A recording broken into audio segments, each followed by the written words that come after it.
Welcome, my viewers. Thank you so much for tuning in. Thank you so much for the love you gave me in the last video. It is a follow-up from what we did last time.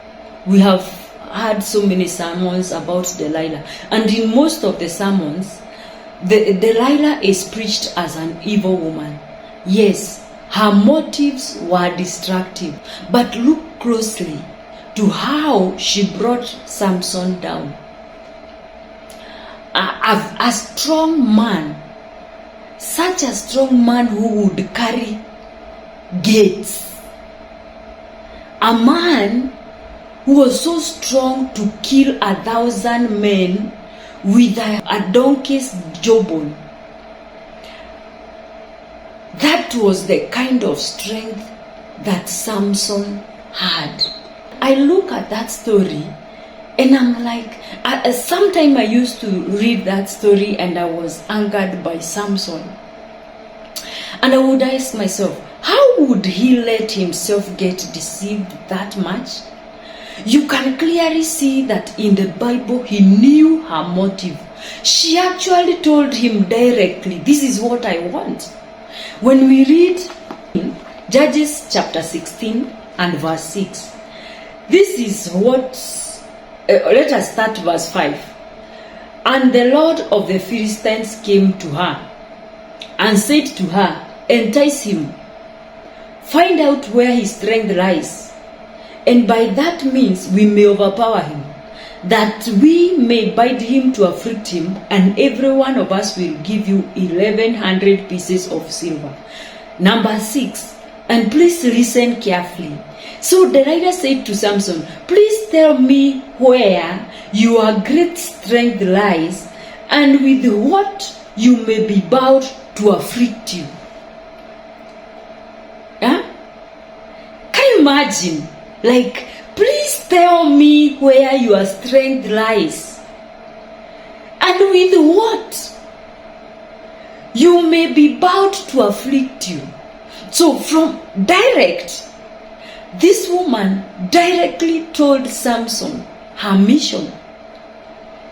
And Samson, we see the first time Samson lies, the second time he lies, the third time he lies. When you go to verse 15, she tells him, how can you say I love you when your heart is not with me? And you have mocked me these 3 times and have not told me where your strength lies. Verse 16. Now the place where it angered me more with Samson is, and it came to pass when she pestered him daily with her words, and pressed him so that his soul was vexed to death.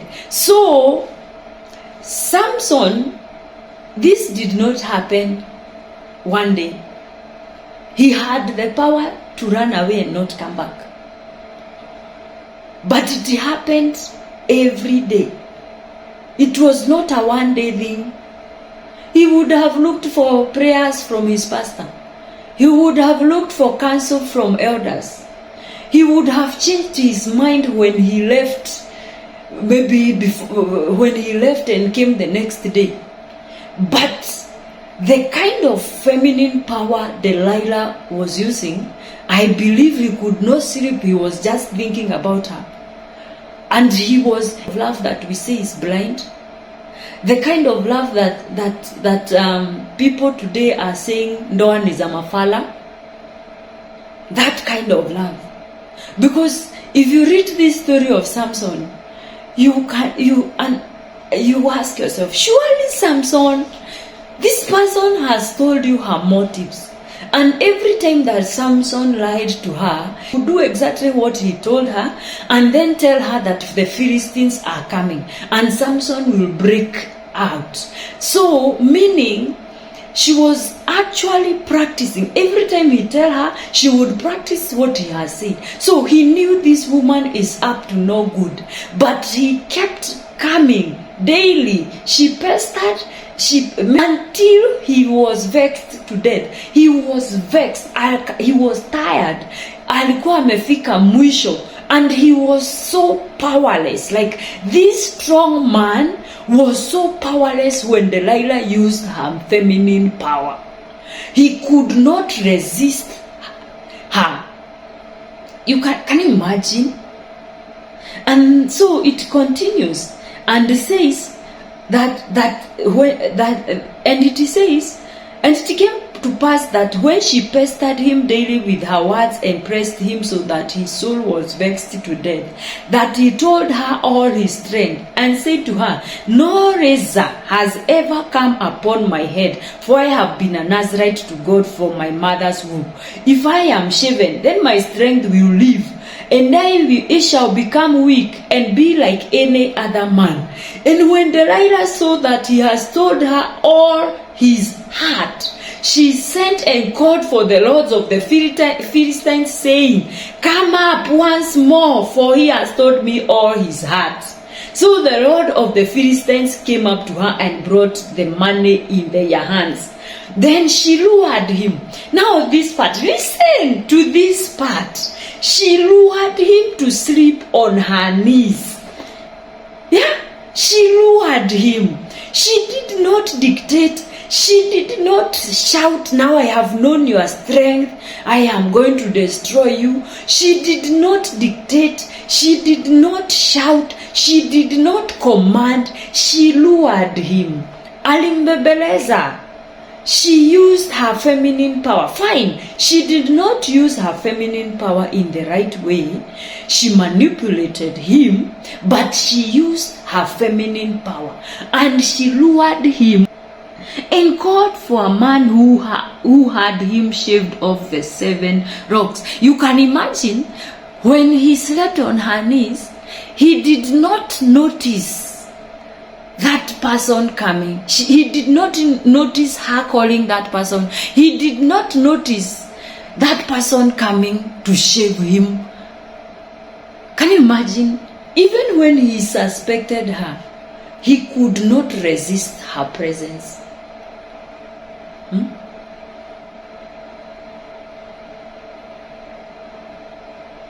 Feminine power disarms what force cannot. Delilah did not fight Samson's strength. She used softness. She used patience. She was present. And he fell to her, what can I use? What is the best word to use? Now imagine if a woman used the same understanding for good, not manipulation, but influence. Softness is not weakness. It is a weapon. And the time a woman masters her femininity, the man is not designed to resist. Look at Esther. She did not storm in the king's court shouting about injustice. She fasted and she prayed. And when the time came, she approached the king, not with anger, but with grace. She never lost herself as the queen. She maintained her composure, even with the pressure. She was wise, because when she was given the news, she decided that to fast. And she asked the others to help her fast. So, even with her feminine power, she knew she needed something more. So she fasted for God to give her the grace and the favor to appear before the king. Preparation is part of femininity. For 12 months, and this is where Unlearn love comes in. Before you get yourself into a relationship, you need to be prepared. These days, we have left counseling just for where people are counseled before their wedding. But there is a very large number of people in churches who are married and they have not undergone that counseling. Some of us do not even take of importance to attend couples seminars. We do not take it as of importance. But look at Esther. For her to become the queen, she had to be trained to get into that position of being a queen. Look at even during the time of our parents, when a lady was spoken for, her aunties used to sit her down and teach her how to become a wife. Fine, they were taught to become the wives according to the traditional standards. Now we are in the modern society. It does not mean the modern woman or the modern man does not need to be prepared so that he can step into his divine purpose. One is not about feminine, but it is the act of preparation. Look at Moses. Why did the Lord allow the baby Moses to be found by the king's daughter? The king's daughter to desire to raise him as her son, a Hebrew, while there were Egyptian women who maybe would have given her a child to raise as her own. And then the next thing is that, and then another thing that coincidentally, God made sure that Moses was babysat by his mother. So while he was in the palace being taught about the throne, he was also being taught the Hebrew culture by his mom. So he knew his origin, he understood the Egyptian language and knew how to present himself before a king, and knew how palace works and his whereabout in the palace. And then later, God uses the same Moses to go to the king to deliberate the Israelites. Think of a situation even in our country or anywhere in the world. How easy is it to sit down with the king or with the president? How easy is it even to get an appointment from these people? And another thing, God can connect you with a destiny connector, a powerful person that is supposed to help you, but it is upon you to do your research and to understand and to learn how to deal with this person, how to approach him, how to approach that person, how to behave in their presence. Because you might go there, find favor in their eyes by how you articulate and present yourself, or you might go there and come out with nothing. You will be giving us a story of how you met a billionaire, but you came back to us with nothing. You were not able to capture their attention.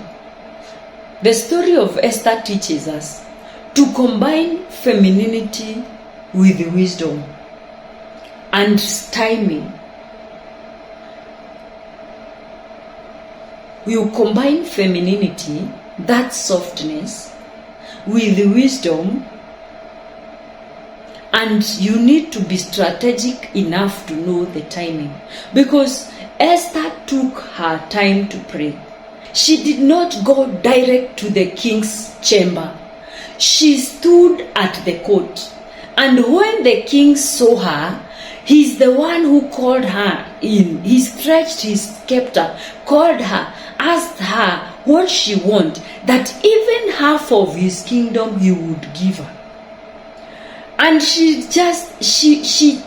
would have gone direct and said what she wanted, but she just asked him to attend a dinner with Haman. And even when they attended dinner, the king told her the same thing. What do you want? Even half of my kingdom I can give you. She said, if it pleases you, come tomorrow. Look at the kind of wisdom that woman had. And the strategy, the timing. She knew when to speak, when to keep quiet. She knew how to use her feminine power, combined with prayer and wisdom. And through that, she was able to save her nation.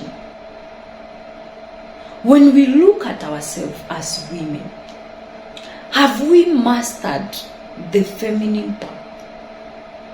Have we asked God to give us wisdom for those who feel that I don't have the wisdom to do this? If I had such a thing, hell would break loose. It is very unfortunate that the people who are using feminine power are the people who are outside there taking our men. And I once heard from a certain lady that even some of them got to be trained how to take our men. Yes, there are those who use witchcraft, but not all of them use witchcraft. And if you are a prayerful woman, even witchcraft cannot work on you. But what do? We are distracted. Instead of using our feminine power, we start demanding and commanding and shouting and arguing and all those things. And that is why the devil beats us down. We want fast things, fast food Christianity.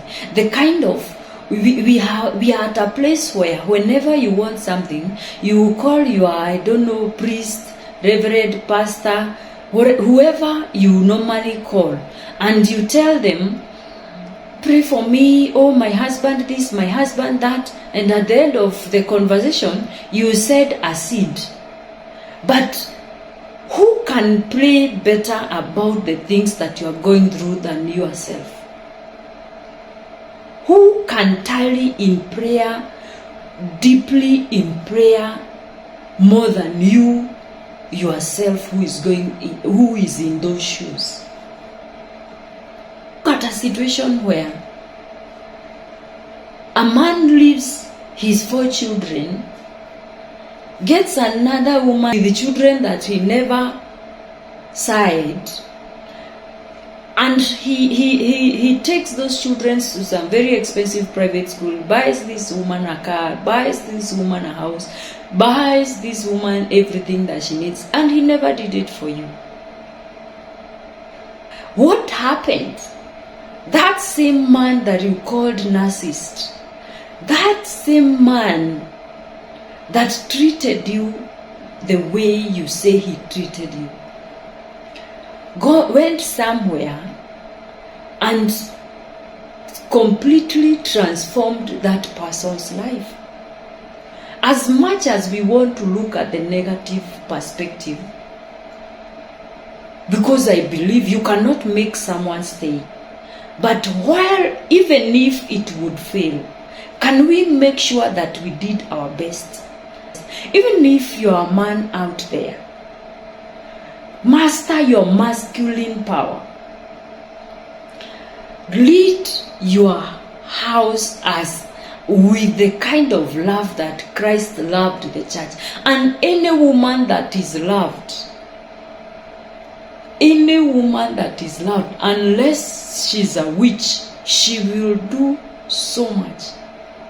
And I normally say a happy woman, even the rats and the cockroaches in that home know that this home is happy. So let us learn the original design for womanhood. and let us train our daughters, also our boys, to lead with the love that Christ loved the church. The kind of love that you lay your life for someone. And I'm not meaning that you literally kill yourself. That is obsession. That is not love. That is stupidity. It's not like literally killing yourself. It's the sacrificial love.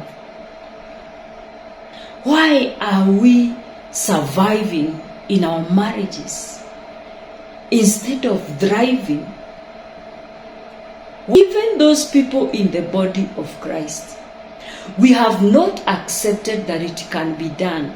And that is why you find a man who lives happily with his wife. Even some of us Christian start saying that amekaliwa chapati.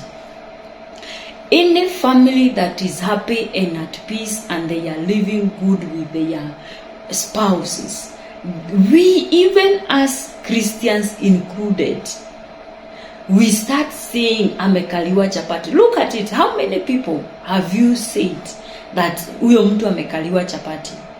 Just because they are united, just because they do things in partnership, and the community brands them amekaliwa chapati. So it looks like a shameful thing. It looks like a bad thing. And the kind of man whom the society feels that he is a man enough is the kind of man who dominates and controls. The kind of man who dictates. But that's not what the Bible wants. The kind of a woman that the society is advocating is the kind of a woman who uses her femininity to to try and control a man, to try and dominate a man. The kind of woman who uses her femininity to manipulate a man. That is the woman that the society celebrates. But the woman who masters her softness is branded stupid.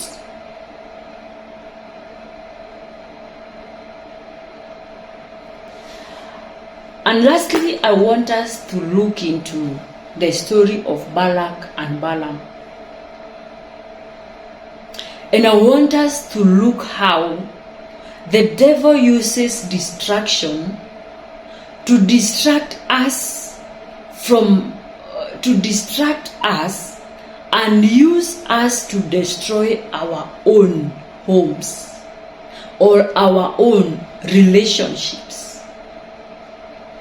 Numbers chapter 31 verse 16. Look, these women caused the children of Israel, not here, I will underline there, through the counsel of Balaam to trespass against the Lord in the incidents of Peor, and there was a plague among the congregation of the Lord.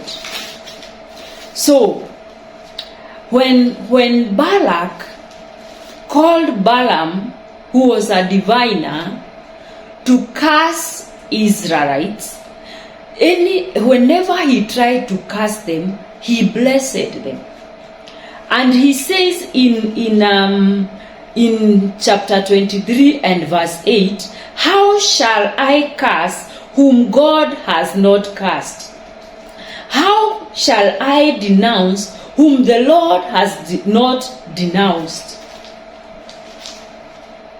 And this is the verse that we normally use when praying, and we say, whom the Lord has blessed, no one can curse. Every time Balaam tried to curse the children of Israel, he was unable to curse them. So this is what he advised Balak. He gave Balak a strategy.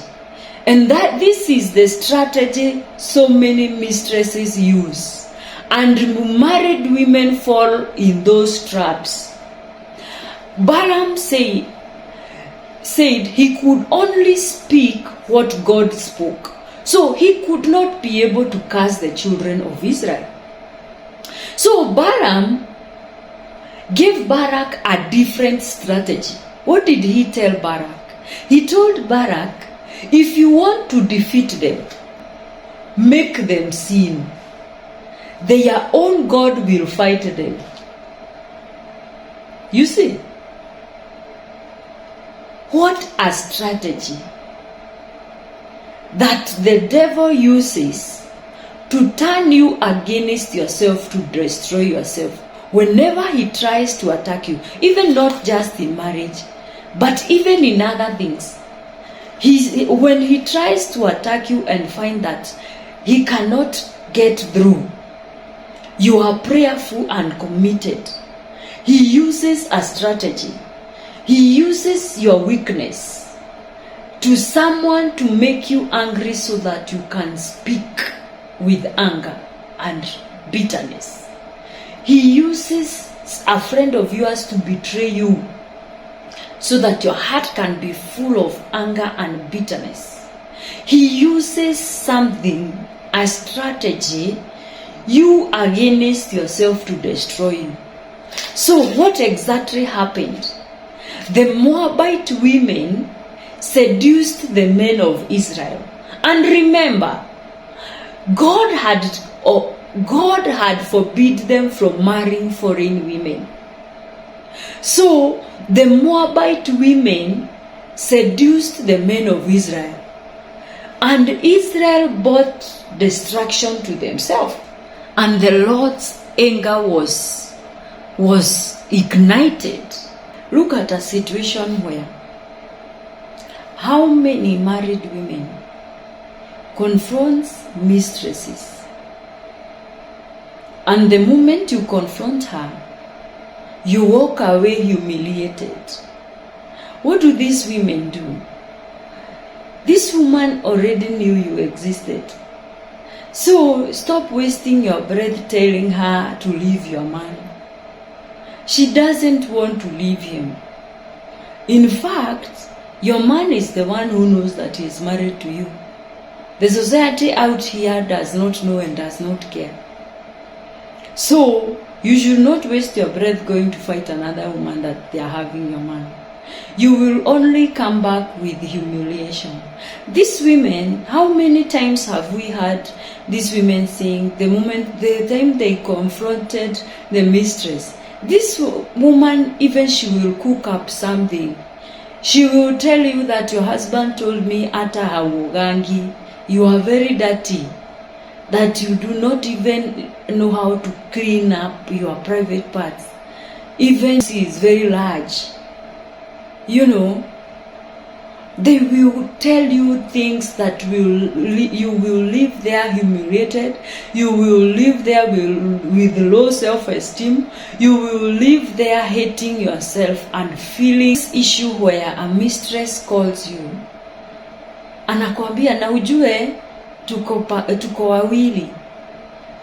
When this mistress takes, just the way you normally steal your husband's phone and you master his password and scroll through when he's asleep, the same way that mistress took his phone and scrolled through when he's asleep, he has seen that this man is committed to his family and does not want to leave his family for him. Na ndio maana anafichwa dawa za kulevya. And because she has seen that your husband does not want you to know that he has somebody else somewhere, he does not want to destroy your peace, what does she do? She takes your number from his phone.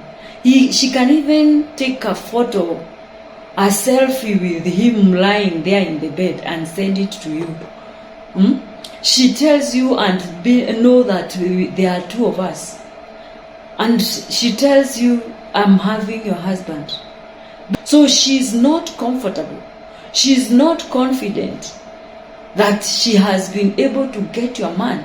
So she uses you to destroy your own home so that when there is no peace at home, she offers a shoulder to lean on. What do you do when she calls you or sends you messages? And you know very well your man did not, even if you were suspecting, your man did not want you to know that he had someone. And I'm not saying this is good. But how are you as a woman who knows her feminine power, a woman of God, a woman full of wisdom, how are you supposed to handle such a situation? Why should you let the devil win? Why should you let her take credit? She's waiting that day when your husband comes home. She knows the next minute he will be calling her to go back. Because the moment he arrives, hell will break loose. You are breathing like an elephant, waiting for him to arrive, and you will give him a piece of your Christian mind. What will he do? You make home inhabitable, and she's able to now play the role of Delilah, lay him in her laps and give him some nice massage, and now because he has nothing to hide, he will stay comfortably. Let me ask you a question. How many women, when you took your spouse to your pastor, or you took your spouse to the village elders, or you left and went to and he came for you from your home, how many of you can confirm without a doubt that their men changed because you dragged him to your pastor and he acted all solitary for a few months? Some of them do not even change for those few months. They just get good at hiding. And when the other woman calls you, it is not to help you. It is to make you lose control. It is to get you angry, to destroy your peace. It is to make you, the moment you're not peaceful, you cannot even pray. But a queen doesn't leave her throne to fight a maid. She fortifies her palace. She knows her position. She knows the power that is vested in her softness. She knows the power that is within her. She's a warrior. She's a woman of valor. She knows the kind of power that she has. That man cannot afford to lose her. A queen understands her influence is more powerful than her rage. Silence can be louder than your shouting, because silence forces reflection. And I'm not saying the kind of silence where couples don't talk to each other for a week and for a month. It is not easy, but we need to master that art of calming down. Whenever you read Proverbs chapter 31 and internalize and try to understand the kind of woman in Proverbs chapter 31, oh, that woman has mastered her power. This woman, many of us do not achieve the kind of power this woman has. Because this woman, the same word that says that he who fights a wife fights a good things and obtains favor from the Lord. So a man needs to find. It's not like he just goes to a nightclub and goes home with her and even he doesn't know her name. A man needs to find this woman. And this same woman, the Proverbs chapter 31 verse 10 talks about her. At who fights a virtuous wife, for her worth is far more than rubies. If you read the original version of a virtuous woman, it is a woman that is a woman of valor, a powerful woman, a wealthy woman, a warrior. And this woman, in 11 it says, the heart of her husband safely, underline the word safely, trusts her. This is the kind of a woman that the man is comfortable buying a land and putting under her name. The kind of a woman that the husband is comfortable buying a property, buying a house, buying a car and putting it under her name. Not these kind of stories we are seeing on social media where somebody gives somebody a birthday gift as a car, and the car is in his name, and yet he has given you as a birthday gift. He actually didn't give you. You were just using it meanwhile. If you repossess that car and leave you somewhere at the highway or in town and with so much shame.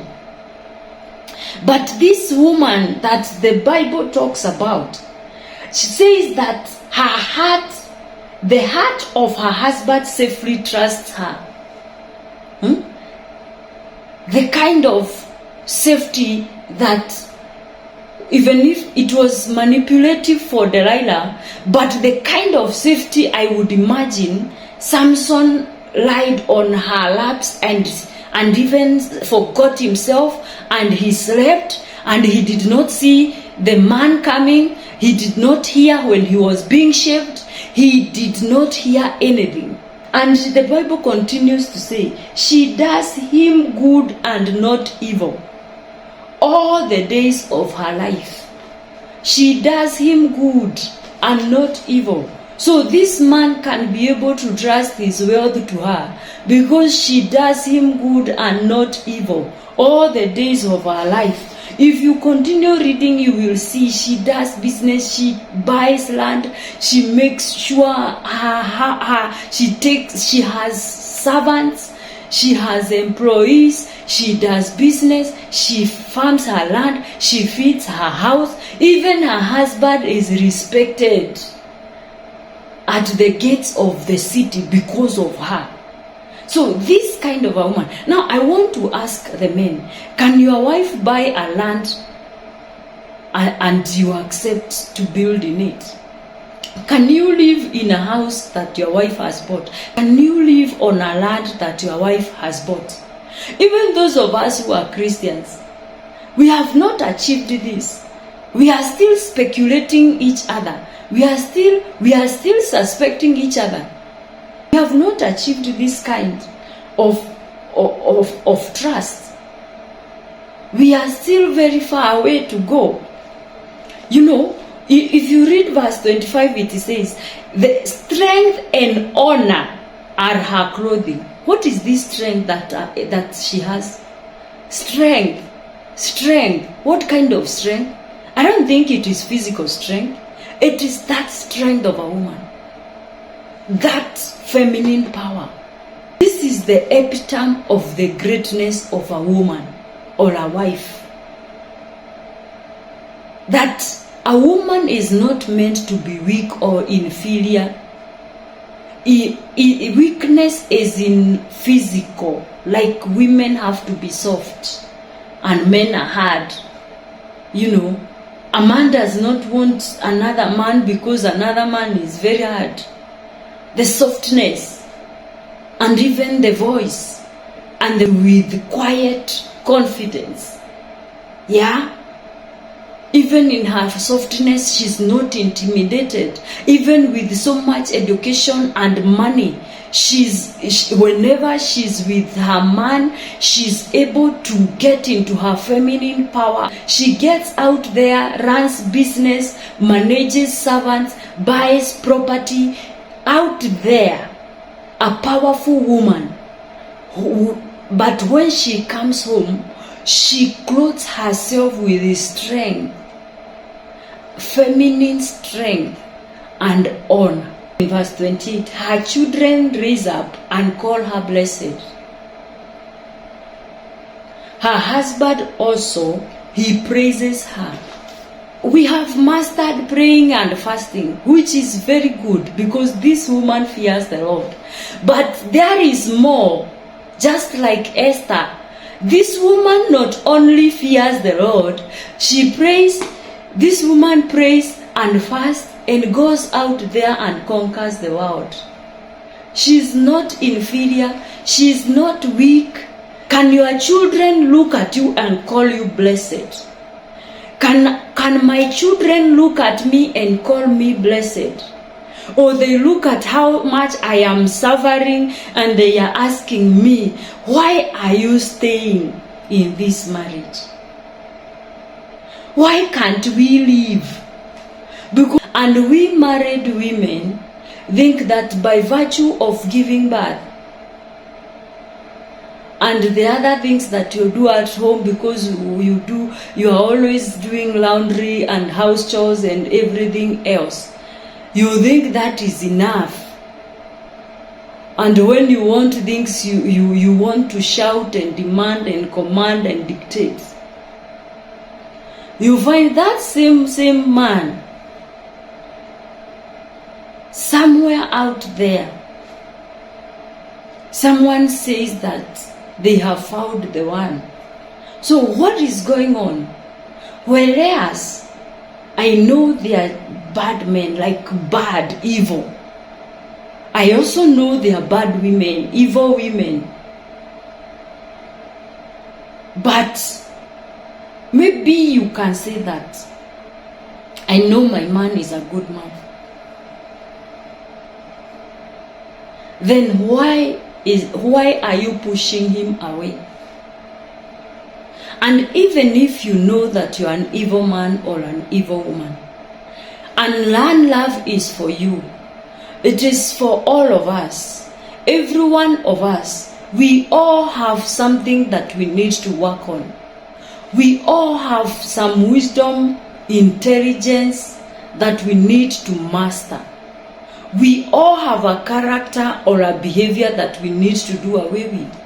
It is very unfortunate that when many people say that marriage is the only institution where you are given a certificate before you qualify, and they leave you to go and qualify in there as you to go and learn along the way. Like when I was getting married, the only thing that I knew, I was told that the way to a man's heart is through the stomach.